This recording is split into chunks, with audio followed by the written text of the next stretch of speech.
우리 다 같이 한 마음으로 사도행전 2장 42절의 말씀 같이 합독해 보도록 하겠습니다. 그들이 사도의 가르침을 받아 서로 교제하고 떡을 떼며 오로지 기도하기를 힘쓰니라. 아멘. 초대교회는 우리의 교회들이, 또한 초대교회 성도들은 바로 우리의 성도들이 따라가야 될 아주 좋은 본이 됩니다. 그래서 초대교회 성도님들이 어떻게 살아가는 것인가, 또 초대교회의 모습은 어떤 모습인가 우리가 보면서 하나님의 뜻을 깨우침을 받아야 되겠습니다. 그 첫 번째로 가르침을 받을 수 있는 열린 마음이 되어야 합니다. 42절 말씀에 보니 성경은 이렇게 되어 있습니다. 그들이 사도의 가르침을 받아 서로 교제하고 떡을 떼었다라고 합니다.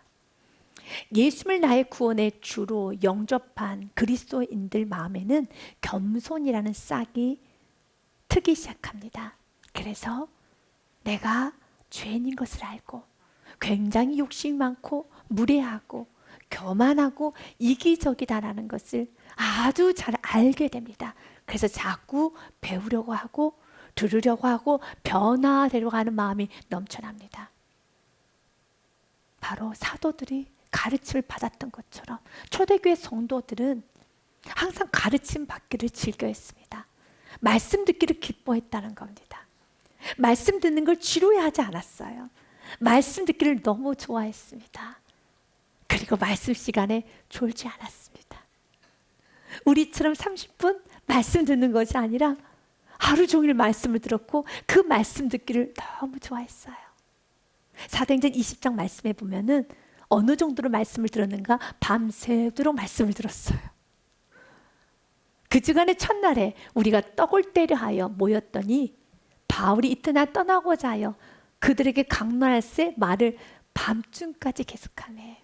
9절 말씀에 보니 유두고라는 청년이 창에 걸터 앉아 있다가 깊이 졸더니 바울이 강론하기를 더 오래 하며 졸음을 이기지 못하여 3층에 떨어지거늘 일으켜보니 죽었는지라. 예배 시간에 졸다가 떨어져 죽었어요. 누구 잘못일까요? 바울이 잘못했네. 너 말씀 오래전 했어. 아니야, 유두고가 잘못했네. 말씀 좀 졸더니 저거 벌 받은 거야 라고 말해야 될까요? 교회는 이런저런 크고 작은 일이 일어날 때 불평하고 불만하고 원망하고 비난하고 정죄하는 게 아니에요. 바울은 뭐라고 합니까? 떠들지 말아라. 10절 말씀에 보니 바울이 내려가서 그 위에 엎드려 그 몸을 안고 말하되 떠들지 말라. 불평하지 말아라. 불만하지 말아라. 그러나 나에게 주는 메시지만 들어봅시다. 사랑하는 여러분, 오늘 유두고가 졸다가 떨어진 이 사건을 통해서 첫 번째 깨달아야 되는 거, 졸지 마십시오. 그리고 예배 시간에 졸 수 있는 환경에 있으면 안 되는 겁니다. 그가 9절 말씀에 보니 창가에 앉아 있었어요. 피곤하니까, 피곤하면 어딘가 기대고 싶어 합니다. 그래서 달도 보고 바울의 말씀도 듣고 창가에서 이것저것 구경하다 또 말씀도 듣고 그러면은 안 돼요. 신앙생활도 마찬가지예요. 내 마음의 갈등의 요소, 비스듬히 창가에 걸터 앉아 있듯이 그렇게 신앙생활하면 떨어집니다. 사단이 유혹을 합니다. 사단이 밀어버립니다. 넘어뜨립니다. 그래서 내 안에 있는 갈등 요소를 제거하시고 내가 졸 수밖에 없는, 내 신앙생활이 무너질 수밖에 없는 모든 요소를 제거하셔야 되는 겁니다. 여러분이 믿음이 좋아지길 기도하는데 여전히 삶에 순종이 없으면 믿음이 좋아지지는 않아요. 여러분, 내가 정말 더 예수를 만나고 싶고 더 믿음이 큰 믿음을 가지고 살고 싶다라고 원하는데 삶의 순종과 변화를 하지 아니하면 여러분 믿음이 커져갈 수가 없어요. 그건 욕심스러운 마음인 것입니다. 믿음이 커져가기 원한다면 순종을 하셔야 되고, 나의 믿음이 더 견고해지기 원한다면 오늘도 말씀을 듣고 살아내셔야 되는 겁니다. 살아보십시오. 믿음은 더 커져가기 시작하는 겁니다. 오늘 유두고는 여러 이유가 있지만 창가에 골터 앉았어요. 떨어져 죽었어요. 하지만 하나님은 이 사건을 상처로 남기지 않도록 살려주셨어요. 그리고 우리 모두에게 깨우침만 주는 겁니다. 10절 말씀처럼 떠들지 말아라. 생명이 그에게 있다 하고 11절 말씀에 보니 올라가 떡을 떼어 먹고 오랫동안 곧 날이 새기까지 이야기하고 떠나니라. 회복이 되었어요. 오히려 더 풍성해졌습니다. 사랑하는 여러분, 말씀을 들을 때 졸면 안 되는 겁니다. 그리고 신앙생활을 여러분들이 비대위해서도 안 되는 겁니다. 예수를 만나면 더 열정적으로 말씀 듣기를 즐겨 하셔야 되고, 그리고 성경 보기를 즐겨 하셔야 됩니다. 특별히 사도의 가르침을 받으라고 되어 있죠. 사도의 가르침을 받는 부분은 참 중요합니다. 지금과 같이 이단이 흉흉하고 그리고 세상이 혼탁할 때는 사도의 가르침, 나의 교회가 있어야 되며 나의 강단이 있어야 되며 나의 목회자가 있어서 선포되어지는 말씀을 잘 듣고 신앙이 성장을 해야 합니다. 두 번째로 신앙생활을 어떻게 해야 되는가? 교회 공동체에 모이기를 기뻐하는 마음이 되어야 합니다. 46절 말씀에 보니 이렇게 되어 있습니다. 날마다 마음을 같이하여 성전에 모이기를 힘쓰고 라고 되어 있어요. 모이기를 힘써야 되는 것입니다. 여러분은 모이기를 기뻐하십니까? 어떤 성도님들은 모이고 교제하는 걸 많이 어려워하시는 분이 있습니다. 그러나 성경은 우리에게 날마다 마음을 같이 성전에 모이기를 힘쓰라고 되어 있어요. 우리 하나님도 잘 알고 계십니다. 우리가 모이기를 어려워한다는 걸 알고 있기 때문에 힘쓰라고 말을 한 것입니다. 힘쓰다란 뜻은 계속적으로 전념하여 끝까지 고집스러울 정도로 헌신하는 것을 말합니다. 힘쓰셔야 합니다. 여러분들이 교제를 하는 것이 무척 어려울 수 있어요. 특별히 나하고 맞지 않은 사람들과 같이 모여서 교제를 한다는 건 어렵습니다. 하지만 그렇게 여러 사람들과 어울려서 교제를 함으로써 내가 깎이는 것이고 조금 더 사랑과 배려와 용납하는 마음, 온유한 마음으로 우리가 다듬어져 가는 것입니다. 그리고 공동체 안에서 서로 교제가 잘 이루어지기 위해서는 교회라는 공동체 안에서는 세상의 말이 아닌 하나님 중심의 말을 하는 것이 참 옳습니다. 여러분들이 공동체에 들어가고 싶고 교제를 하고 싶어도 좀 어려울 때가 어떤 경우였는가요? 여러분, 좀 강하게 흥분하며 정치적인 이야기를 할 때 마음이 불편해지죠. 경제적인 이야기를 할 때, 또한 너무 많은 비판과 비난을 할 때, 또한 한국 교회에 또한 목회자들이라고 하며 여러 비난과 비판을 쏟아낼 때 마음이 불편해지죠. 또한 자기 자랑이 많고 남편 자랑, 아내 자랑, 자녀 자랑과 물질을 내세울 때 마음이 불편해집니다. 그리고 또한 그곳에서 물건을 팔고 또한 상대방의 정보를 얻으려고 하고 인맥을 쌓으려고 하면은 또 마음이 불편해지죠. 또한 교회 안에서 불평을 하거나 원망과 어떤 여러 가지 은혜스럽지 않은 말을 할 때 마음이 불편해지죠. 그러면 그 모임에 들어가고 싶어 하지 않는 경우가 많습니다. 어떻게 해야 되나요? 제가 그래서 안 들어가는 거예요. 내 믿음 떨어질까 봐요. 내가 받은 은혜 다 없어질까 봐 내가 그래서 안 들어가는 거예요. 아닙니다. 사랑하는 여러분, 성경은 뭐라고 되어 있습니까? 날마다 마음을 같이하여 성전에 모이기를 힘쓰라고 되어 있고, 히브리서 말씀 10장 25절 말씀에는 모이기를 피하는 어떤 사람들의 습관과 같이 하지 말고 오직 권하여서 그날이 가까움을 볼수록 더욱 그리하여라 라고 되어 있습니다. 모이셔야 하는 겁니다. 그래서 여러분에게 목장이 있고 또한 부목장님이 계시고 또 그 위에 마을장님이 계시고 또한 기관장님들이 계셔요. 그래서 그런 불편한 마음이 있으면 여러분들이 말하시면 돼요. 저는 이런 부분에 좀 불편하기 때문에 이 부분에 있어서 도와주세요 라고 하면, 그래서 지도자들을 세우는 겁니다. 또한 교육자들이 있습니다. 여러분이 말을 하면 되는 겁니다. 불편한 부분을 말을 해서 서로 시정해 가고 고쳐가서 모두 다 모이게 힘쓸 수 있는 교회가 되어야 하며, 더 나아가서 여러분은 어떤 누군가가 이 몸에 들어오는데 나의 말로 인하여서 나의 행동으로 인해서 불편하지 않도록 언제나 사람들이 싫어하는 말, 원망하는 거 싫어합니다. 불평하는 거 싫어합니다. 비난하고 비판하는 거 싫어합니다. 부정적인 거 싫어합니다. 욕심스럽게 말하는 거 싫어합니다. 이기적인 말 싫어합니다. 교만한 말 싫어합니다. 이런 말이 내 안에 있지 않는가 삼가 조심하면서 모이게 힘쓸 수 있는 우리가 되어야 합니다. 여러분에게 마틴 로이드 존스 목사님 했던 말을 좀 인용하면서 여러분에게 도전을 합니다. 여러분 자신이든 누구든 어떤 사람이 그리스도인지 아닌지를 알아보기 위한 첫 번째 테스트는 이렇게 물어보는 것입니다. 당신이 다른 그리스도인들과 함께 모이고 싶어 합니까? 여러분에게 이런 바람이 없다면 결론은 하나밖에 없습니다. 여러분은 그리스도인이 아닌 것입니다. 어떤 사람은 이렇게까지 말할 필요가 없다고 생각하겠지만 이런 경고는 필요합니다. 여러분, 왜 그럴까요? 아니, 모임에 들어가지 않는다고, 사람들과 어울리지 않는다고 이것이 그리스도인이 아니다라고 말하는 건 이건 문제가 있지 않나? 라고 좀 불편하신 분도 있을 겁니다. 사랑하는 여러분, 왜 마틴 로이드 존스 목사님은 이렇게까지 극단적으로 말을 했을까요? 예수님을 나의 구원의 주로 영접했다는 것은 예수님을 내 마음에 모셨다는 거죠.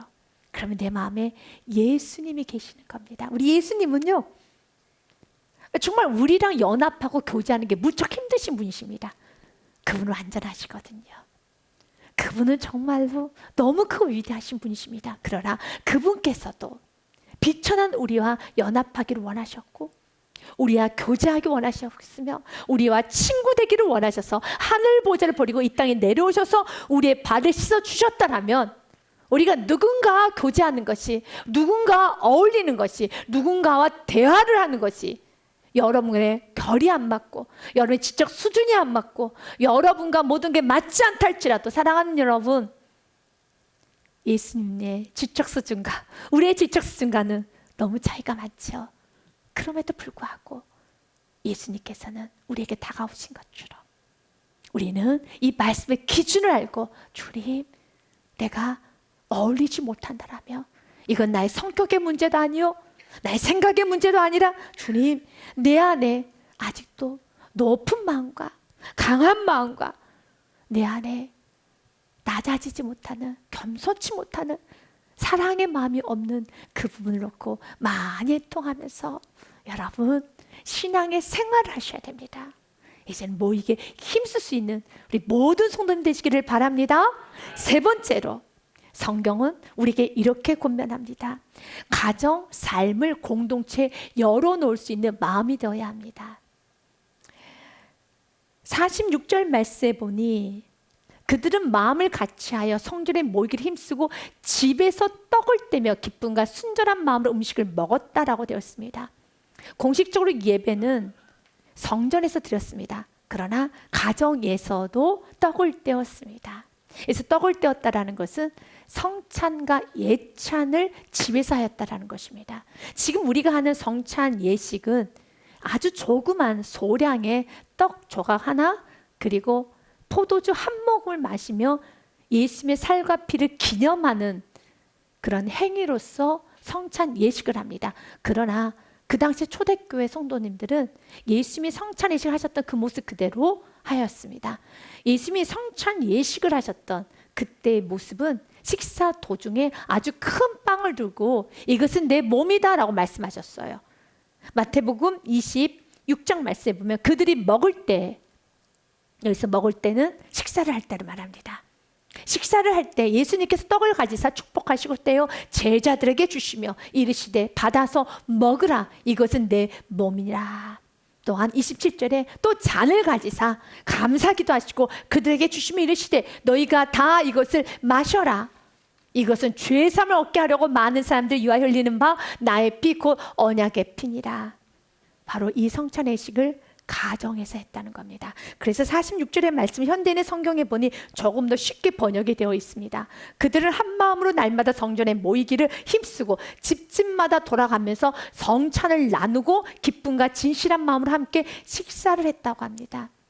그들은 모여서 식사를 했어요. 그러면서 그들이 빵을 나누면서 기억해야지, 우리 이 빵이 예수님의 몸이라는 거, 또한 포도주를 건네면서 기억하지, 예수님의 피라는 거. 그러면서 그들은 감사로 먹었고, 그리고 위로를 받았고 풍요를 누렸어요. 그들의 집을, 그들의 삶을 오픈하였다는 겁니다. 그러면서 그들은 성찬을 나눌 때 기쁨과 진실한 마음으로 함께 식사했다고 합니다. 여기서 기쁨은 단순히 하하호호하는 그런 마음이 아닙니다. 여기서 기쁨이라는 것은 받은 은혜의 반응이 터져 나오는 마음을 말합니다. 은혜가 너무 많아서, 내가 받은 은혜가 많고 내가 구원받은 게 너무 감격이 되어서 은혜를 자랑하는 겁니다. 우리가 떡을 떼며 서로 교제를 할 때, 우리가 아주 고급진 음식이 아니라 정말 값싼 싸구려 음식을 할지라도 그 음식을 먹으면서 받은 은혜를 자랑하고, 어디서 구원받은가 자랑하며, 또 하나님께서 역사하셨던 걸 자랑하게 되면 어떤 누군가는 은혜를 받아요. 다시 용기를 얻게 되는 겁니다. 그 당시의 성도들의 삶은 지금 우리의 삶과 아주 비슷합니다. 여러분도 세상에서 신앙생활하는 거 어렵잖아요. 그들도 그리했어요. 믿음을 산다는 거, 직장생활을 하며 또 가정에서 믿음으로 가족 구원을 일으킨다는 거 무척 어렵습니다.